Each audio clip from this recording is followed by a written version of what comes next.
पागल खानावा में बंद करावल को पापा तो आगे जनावा बह जाइल सोनावा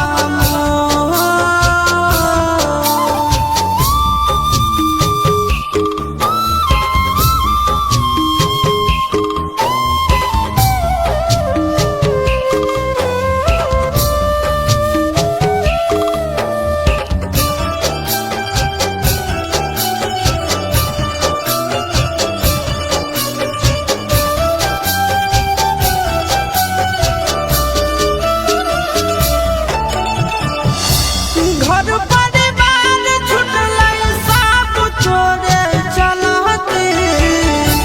कटहिया साजा हम बिना कौनो गलती कुछ नहीं सुझोगे दुख बड़ी होबोगे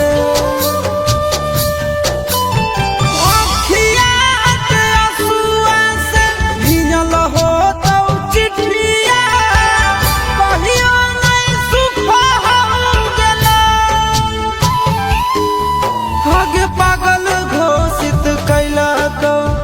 रांची पागल खानावा में बंद करावल को पापा तो आगे जनावा बह जाइल सोनावा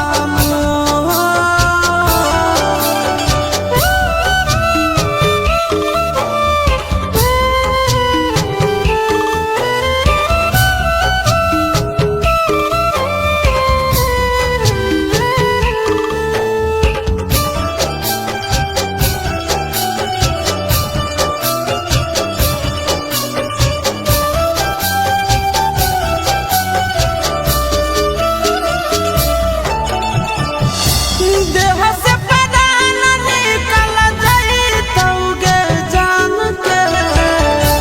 रतिया से हो बिहान कान कान के